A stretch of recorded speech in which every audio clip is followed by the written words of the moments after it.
एक शॉकिंग बात सुनो।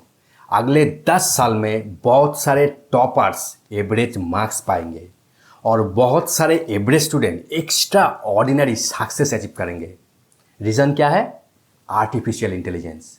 एआई ने मेरिट का डेफिनेशन ही बदल दिया है। पहले आंसर जानने वाले जीतते थे, अब सवाल पूछने वाले जीतेंगे।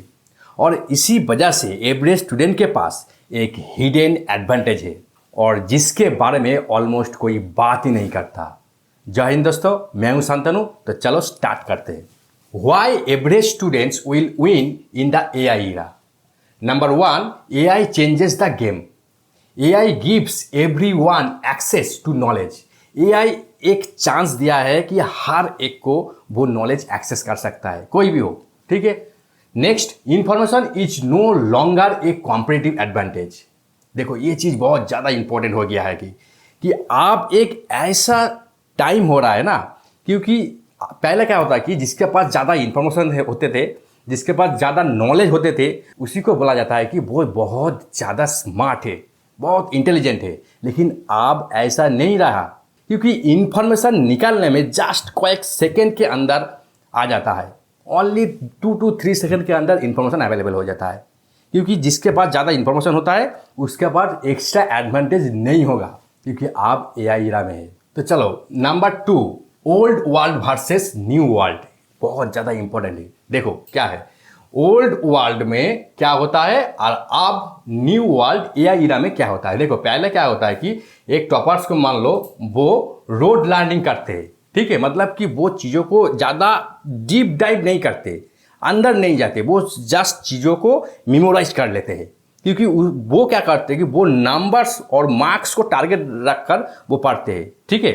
लेकिन आप क्या है, देखो अंडरस्टैंड है। लेकिन आप क्या है, एआई era के अंदर बहुत ज़्यादा अंडरस्टैंड करने का अपॉर्चुनिटीज आ गया है। तो चलो नेक्स्ट देखो, मेमोराइज। मैं पहले ही बोला कि टॉपर्स क्या करता है कि वो ज़्यादा मेमोराइज करते हैं, क्योंकि वो क्या करते हैं कि उसको पहले नंबर्स को टारगेट करके वो पढ़ते हैं। ठीक है, क्योंकि उसको नंबर हाई लेना है। लेकिन एक एवरेज स्टूडेंट के पास क्या होता है, देखो अप्लाई, मतलब कि एक एवरेज स्टूडेंट के पास वो प्रेशर नहीं होते जो एक टॉपर्स को होते हैं। उसके पास बहुत अपॉर्चुनिटीज होते हैं, वो ज़्यादा से ज़्यादा अप्लाई करते हैं, बहुत सारे चीज़ों को वो अप्लाई कर लेते हैं। लेकिन एक टॉपर्स वो ऐसा नहीं कर पाते। तो देखो उसके बाद क्या है, मार्क्स फोकस। देखो एक टॉपर्स क्या करते हैं, वो मार्क्स को ज़्यादा बेसी फोकस करते हैं, क्योंकि उसी से वो पढ़ाई करते हैं। मैंने बहुत अच्छे से ट्राई किया है और देखा भी है कि एक टॉपर्स, ठीक है, जो अच्छे मार्क्स लेता है ना, वो कभी उतना डीप डाइव करके उस चीज़ों को समझ नहीं सकता। मतलब कि उसके पास उतना टाइम नहीं होता कि वो जाके उसको और डीपली समझ, क्योंकि वो हर वक्त उसको ख्याल है कि वो एग्ज़ाम में अच्छे मार्क्स लेना है। अगर आप एग्ज़ाम में अच्छे मार्क्स ला सकते हो तो मतलब आप विन हो गए हो। ऐसा नहीं है, आप पूरा का पूरा दिन बदल गया है। ठीक है। लेकिन आप देखो स्किल फोकस क्या करते हैं कि ज़्यादा से ज़्यादा आप स्किल में फोकस करते हो। एवरेज स्टूडेंट के पास क्या होता है कि ज़्यादा प्रेशर नहीं होता है, वो बहुत ज़्यादा चीज़ों को ट्राई करता है, करके वो एक स्किल में फोकस करता है। एक एग्जांपल ले लो, देखो एक स्टूडेंट है जो टॉपर से, जो 100 बुक्स पढ़ाई किया है, 50 कोर्स को कंप्लीट किया है और 10 मोटिवेशनल वीडियोस भी देख लिया है, लेकिन वो एक्शन नहीं लिया, एक्शन 0 है उसका। ठीक है। और एक स्टूडेंट है, देखो जो एवरेज स्टूडेंट है, वो सिर्फ एक बुक को पढ़ा है। ठीक है, सिर्फ एक टॉपिक को अंडरस्टैंड किया है और उसके बाद वो एक्शन लिया है। रियल वर्ल्ड में वो एक्शन लिया है, उसको एग्जीक्यूट कर दिया है। उसको उससे क्या होता है कि उसको रिजल्ट मिलना स्टार्ट हो जाता है। इसीलिए वो एक स्किल पे ज़्यादा फोकस करते हैं और उसको डायरेक्ट एग्जीक्यूट कर देते हैं। ठीक है। उसके बाद देखो क्या है, कॉम्पीट विथ अदर्स। मैंने पहले ही बोला कि टॉपर हर वक्त उसको वो ख्याल रहता है कि मेरे को कॉम्पीट करना है और ज़्यादा स्टूडेंट से आगे निकलना है। ये जो रेस है ना, आगे निकलने का जो रेस है, इसकी वजह से वो डीप डाइव नहीं कर पाते हैं और डिफरेंट टाइप और डिफरेंट चीज़ों को वो एक्सप्लोर नहीं कर सकते, क्योंकि वो एक चीज़ पे फोकस करते हैं, सिर्फ मार्क्स, कैसे मार्क्स अच्छा आता है। ठीक है। लेकिन एवरेज स्टूडेंट के पास देखो क्या है, कोलाबोरेट। मतलब कि वो क्या करते हैं कि वो एआई के साथ कोलाबोरेट होकर काम करते हैं। ठीक है, कैसे देखो, जब कोलाबोरेट का मतलब क्या है, देखो कि मान लो कि आप एक प्रोजेक्ट लिया है, ठीक है, उस प्रोजेक्ट के बारे में आइडिया शेयर किया, ठीक है, एआई आपको 3-4 चीज़ों सजेस्ट किया, आप उसी 3-4 चीज़ों से एक आइडिया को आप चूज़ किया, ठीक है, फिर एआई ने आपको पर्सनलाइज क्वेश्चन किया कि कौन सी चीज़ देखो अच्छे है, आपके लिए ज़्यादा बेनिफिट होगा, ठीक है, आपसे पूछता है, फिर आप आंसर देते हो, ठीक है, फिर उसके बेसिस पे रिजल्ट क्रिएट करता है। ठीक है, ये जो चीज़ होता है ना, इसको बोलते हैं कोलाबोरेशन। मतलब कि आप एआई के साथ कोलाबोरेट होकर काम करते हो, ना कि सिर्फ एक क्वेश्चन किया, आंसर वो दे दिया, उसको कॉपी पेस्ट कर दिया, काम खत्म। ऐसा नहीं है, ठीक है। और वो चीज़ एवरेज स्टूडेंट के पास ज़्यादा वो चीज़ अवेलेबल है जो टॉपर्स नहीं कर सकते, ठीक है। और देखो क्या होता है कि नॉलेज इक्वल टू पावर। मतलब मैं पहले ही बोला, जो स्टूडेंट ज़्यादा इंटेलिजेंट और स्मार्ट उसी को माना जाता है कि जिसके पास ज़्यादा इन्फॉर्मेशन और ज़्यादा नॉलेज होते थे, ठीक है। इसीलिए बोल रहा है कि नॉलेज इक्वल टू पावर। लेकिन अब ऐसा नहीं है, अब क्या है, एग्जीक्यूशन इक्वल टू पावर। मतलब आप तो नॉलेज इन्फॉर्मेशन तो आपके पास अवेलेबल है, लेकिन एग्जीक्यूशन आप ज़्यादा मैटर करता है, और वो एवरेज स्टूडेंट के पास ज़्यादा अपॉर्चुनिटीज है कोई भी चीज़ को एग्जीक्यूट करने के लिए, ठीक है।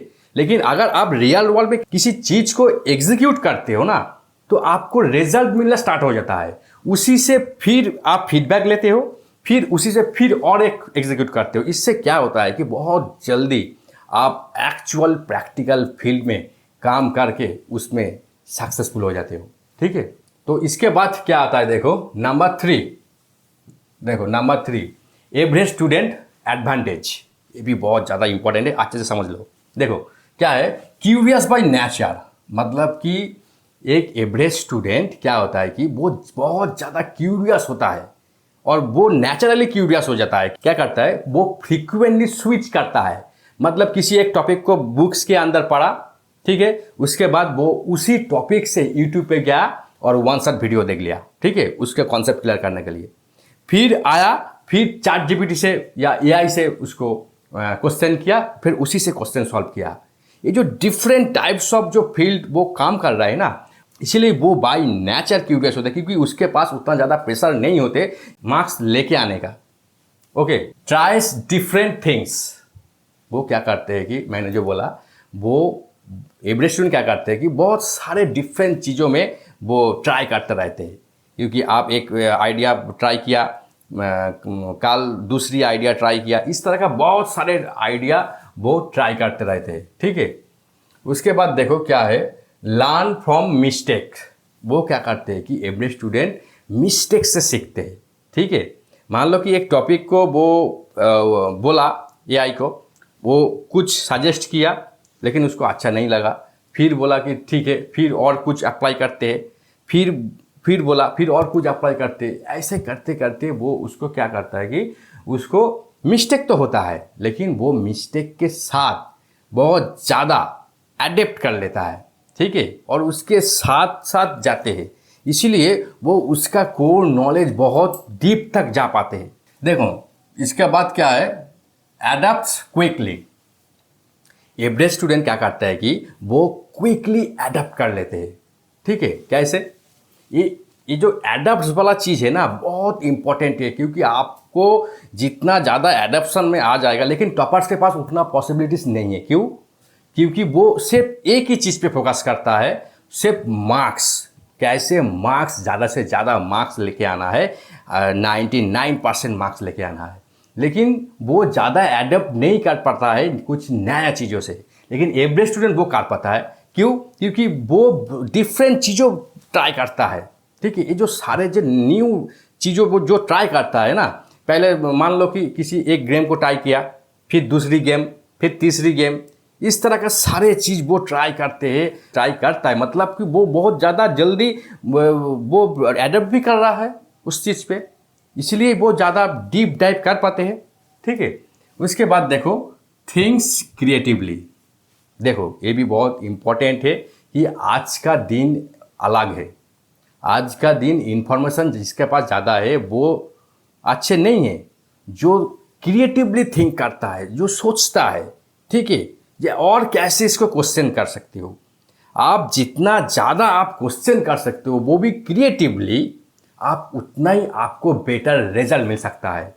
ठीक है, आप एआई को जितना क्रिएटिवली क्वेश्चन करते हो, जितना ज़्यादा क्वेश्चन करते हो, आपका कॉन्सेप्ट और क्लियर होता चला जाता है।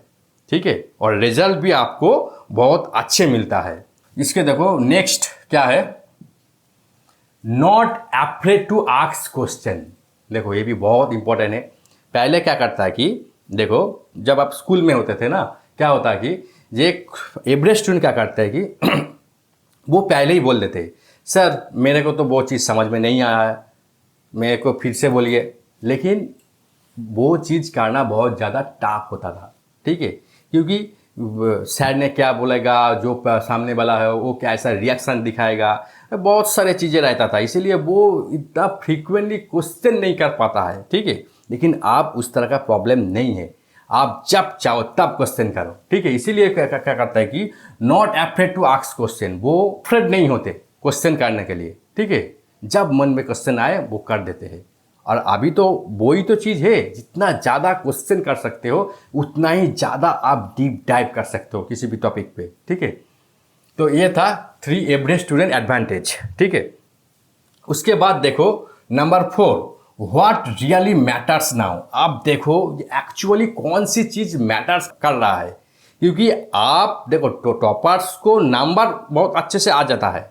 ठीक है, लेकिन इसका मतलब ये नहीं कि उसके पास ज़्यादा नंबर है वो लाइफ में जाके ज़्यादा सक्सेसफुल होगा, ऐसा नहीं है।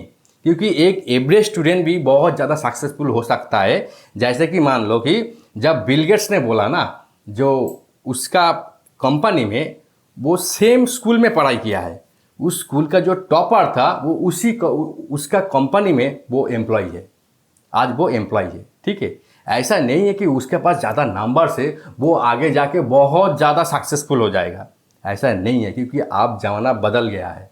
ठीक है, इसीलिए देखो आपको एक्चुअली किस चीज़ पे ज़्यादा फोकस करना चाहिए।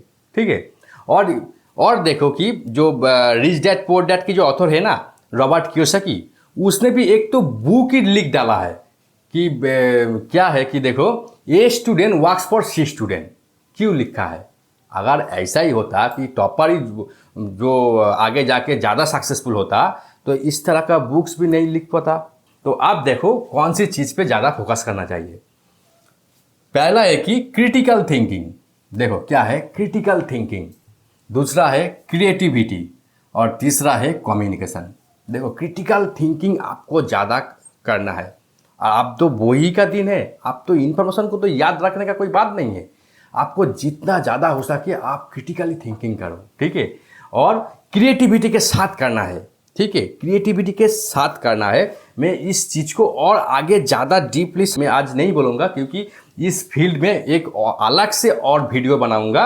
आप लोग मेरे को कमेंट कीजिए, मैं अलग से इसके बारे में एक वीडियोस आपको दे दूँगा। ठीक है, जिसको आप पूरा का पूरा चीज़ समझ में आ जाएगा, कैसे क्रिएटिविटी लाना है, क्रिएटिव थिंकिंग कैसे करना है। ठीक है, और इधर देखो क्या है कि प्रॉब्लम सॉल्विंग मेथड। ठीक है, प्रॉब्लम सॉल्विंग माइंडसेट बिल्ड करना है। ठीक है, और क्या है एडेप्टेबिलिटी, जो बहुत ज़्यादा इंपॉर्टेंट है आज के दिन के, क्योंकि कोई भी नया टेक्नोलॉजी हर साल चेंज हो रही है।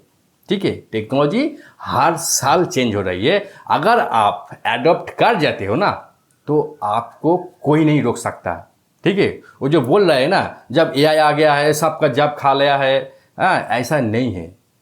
क्योंकि आज का दिन एक ऐसी चीज़ है, आप जितना ज़्यादा हो सके उतना ज़्यादा अडेप्ट कर लो, नया टेक्नोलॉजी का अडेप्ट कर लो। आज एक टेक्नोलॉजी है तो कल और दूसरी और एक टेक्नोलॉजी आएगा। अगर आप अडेप्ट कर सकते हो, जो एवरेज स्टूडेंट के पास है, जो एवरेज स्टूडेंट के पास ज़्यादा अपॉर्चुनिटीज़ है, लेकिन वो बहुत जल्दी कुछ चीज़ को अडेप्ट कर लेते हैं। ठीक है, और उसके बाद देखो क्या है लाइफ लॉन्ग लर्निंग। ये जो तीनों चीज़ है ना, प्रॉब्लम सॉल्विंग स्किल, एडेप्टेबिलिटी और पूरी ज़िंदगी भर सीखना है। ऐसा नहीं कि सिर्फ एग्ज़ाम है सामने इसलिए मेरे को सीखना है और बस एग्ज़ाम क्लियर हो गया मतलब ख़त्म, ऐसा नहीं है, आपको पूरा लाइफ लॉन्ग सीखना है। अगर इस तरह का मेंटेलिटी आपका रहेगा तो आप आगे जाके बहुत सक्सेसफुल होगे। ठीक है। नंबर 5 देखो, नंबर 5 क्या है, AI as your super power. देखो क्या है, एआई टूल्स अभी आ गया है, रिसर्च, क्रिएट, कोड करना, एनालाइज करना, उसके साथ डिबेट करके ऑटोमेट करना, ये सब बहुत आसान हो गया है। अब क्या है देखो, AI equal to copilot, you are the pilot. मतलब कि एआई आपका को पायलट की तरह काम करता है। जब फ्लाइट में होते हैं ना, एक पायलट रहते थे, ठीक है, जो प्लेन को उड़ा रहा है, लेकिन उसके साथ एक को पायलट भी रहते हैं जो उसको गाइड कर रहा है, ठीक है। तो इसीलिए यहाँ पर भी आप क्या हो, आप पायलट हो, लेकिन एआई आपका को पायलट है। एआई आपको इंफॉर्मेशन, नॉलेज देकर सपोर्ट करेगा, लेकिन डिसीजन, स्टीयरिंग आपके पास है, स्टीयरिंग आपके हाथ में है। आप जिधर चाहोगे उधर आप जा सकते हो। सिर्फ वो को पायलट की तरह आपको हेल्प करेगा। ऐसा नहीं कि एआई आ गया है मतलब सब कुछ खत्म, ऐसा नहीं है। बहुत ज़्यादा अपॉर्चुनिटीज़ आ गया है जो आप आगे जा सकते हो। ठीक है। तो ये था नंबर 5। नंबर 6 देखो, number 6 winning formula. Winning formula क्या है, आस्क बेटर क्वेश्चन। जो बार बार मैं बोल रही हूँ कि पहले क्वेश्चन, जितना ज़्यादा आप क्वेश्चन कर सकते हो उतना ज़्यादा क्वेश्चन करो। ठीक है, तभी तो आप रियल चीज पे और अच्छे रिजल्ट निकल पाओगे एआई से। ठीक है। उसके बाद क्या है, फास्ट लर्न फास्ट और अप्लाई स्मार्टली। वो बहुत ज़्यादा जरूरी है, ज़्यादा से ज़्यादा अप्लाई करना है, एग्जीक्यूट करना है। और solve real world problem. Actually आप रियल वर्ल्ड प्रॉब्लम सॉल्व करने का बहुत आसान हो गया है। कोई भी चीज़ आप पकड़ लो, आप जो भी काम करना चाहते हो ना, पढ़ाई हो, यूट्यूब हो, या कुछ भी काम हो, ठीक है, इन्फोग्राफिक्स हो, मोशन ग्राफिक्स हो, कुछ भी काम करना चाहते हो ना, आप घर बैठ के ही आप रियल वर्ल्ड में अप्लाई कर सकते हो। आज के दिन पे वो अपॉर्चुनिटीज अवेलेबल हो गया है। ठीक है। और क्या है देखो, क्रिएट इम्पैक्ट। अगर आप क्रिएटिवली ये सारे काम कर सकते हो, आपको को पायलट को लेकर, मतलब एआई को लेकर, तो आप इम्पैक्ट भी क्रिएट कर सकते हो, बड़ा इम्पैक्ट क्रिएट कर सकते हो। ठीक है। नंबर 7 रिजल्ट क्या है, बेटर अपॉर्चुनिटीज मिल जाता है। अगर आप एआई के साथ साथ ग्रो करते हो ना, बेटर अपॉर्चुनिटीज मिल जाता है। हायर अर्निंग पोटेंशियल, आपका अर्निंग पोटेंशियल भी बहुत ज़्यादा हायर होता है। मतलब अगर मैंने आपको बोलूँ कि पहला 1000 रुपीज़ आपको अर्न करना है, एक टॉपर बोलेगा ठीक है कोई बात नहीं, मेरा अच्छे नंबर से मैं सीवी भेजूंगा और एक जॉब ले लूँगा, तो पहले 1000 से ज़्यादा मैं अर्न कर लूँगा। लेकिन एक एवरेज स्टूडेंट वो ऐसा नहीं बोलेगा। ठीक है, क्यों? क्योंकि वो उसके पास वो क्रिएटिवली काम करना जानते हैं ना। वो ऐसा बोल सकता है कि बोलेगा कि देखो फ्रीलांसिंग करना है, यूट्यूब करना है, ड्रॉप शिपिंग करना है, इन्फोग्राफिक्स, मोशन ग्राफिक्स लेके काम करना है, एडवर्टाइजमेंट में काम करना है। इस तरह का सारे चीज़ वो बोल सकते हैं जो पहला 1000 रुपीज़ वो अर्न कर सकते हैं। ठीक है। और इसी को बोलते हैं क्रिएटिवली थिंकिंग करना। मोर फ्रीडम, इससे क्या होता है, आज के दिन में आपके पास बहुत ज़्यादा फ्रीडम हो गया है, मोर फ्रीडम मिल जाता है। और bigger impact on the world, जो मैं बार बार आपको बोल रही हूँ कि एक टॉपर से भी एक एवरेज स्टूडेंट बहुत ज़्यादा कुछ कर सकता है, क्योंकि आप रियल वर्ल्ड में आप प्रॉब्लम सॉल्व कर रही हो, मतलब कि आप रियल वर्ल्ड में बहुत बड़ा इम्पैक्ट क्रिएट कर सकते हो। जैसे कि एलन मास्क सिर्फ एक गेम लेकर डेवलप किया, सिर्फ एक गेम खेलता था ना पहले, और वो टॉपर्स नहीं थे, ऐसा ही एवरेज स्टूडेंट थे, लेकिन आज देखो कितना ज़्यादा इम्पैक्ट क्रिएट कर दिया है। ठीक है, ये है bigger impact on the world. इससे क्या होता है, आप विन कर जाते हो, यू विन। और देखो क्या है कि the future belongs to learners, adapters and creators. सोचो फ्यूचर किसके साथ ज़्यादा होगा, जो लर्नर से, जो सीखते रहता है, जो एडेप्टर से, कोई भी टेक्नोलॉजी हो फटाक से एडेप्ट कर लेता है, और क्रिएटर जो क्रिएटिवली थिंकिंग करते हैं। ठीक है, नॉट जस्ट टॉपर, टॉपर आगे नहीं जाएगा, क्योंकि अगर आप क्रिएटिवली थिंक कर सकते हो ना, आप बहुत आगे जाओगे, क्योंकि आप तो डायरेक्ट रियल वर्ल्ड में अप्लाई कर रहे हो ना, उसी से रिजल्ट आ रहा है, फिर अप्लाई कर रहे हो। ये जो रिपीटेबल प्रोसेस है, अगर इस प्रोसेस को आप कंटिन्यू करते हो, बहुत आगे जाओगे। क्योंकि लाइफ में कौन ज़्यादा सक्सेसफुल हो रहा है वो मैटर करता है, ठीक है। जो मार्क्स ज़्यादा लेके आता है वो, या एवरेज स्टूडेंट। तो आप देखो लास्ट नंबर 8 क्या है, बॉटम लाइन। तो क्या है, AI does not reward perfection, मतलब कि एआई कभी भी परफेक्शन को ज़्यादा रिवार्ड नहीं करते। एडेप्टेबिलिटी, एआई ज़्यादा रिवार्ड करता है प्रोग्रेस एंड एडेप्टेबिलिटी। जो लोग ज़्यादा एडेप्ट करता है ना, उसको ज़्यादा वो रिवार्ड देते हैं। टुडे अगर मतलब कि अगर आप आज एवरेज हो तो कल आप एक्स्ट्रा ऑर्डिनरी बन सकते हो, ठीक है, अगर आप इस तरह का एआई से यूज़ करते हो। इस वीडियो को कैसा लगा है आप मेरे को कमेंट करके बताओ, और मैं मिलता हूँ अगले वीडियो में। और तब तक के लिए स्मार्ट सोचो, बेहतर सीखो और आगे बढ़ते रहो।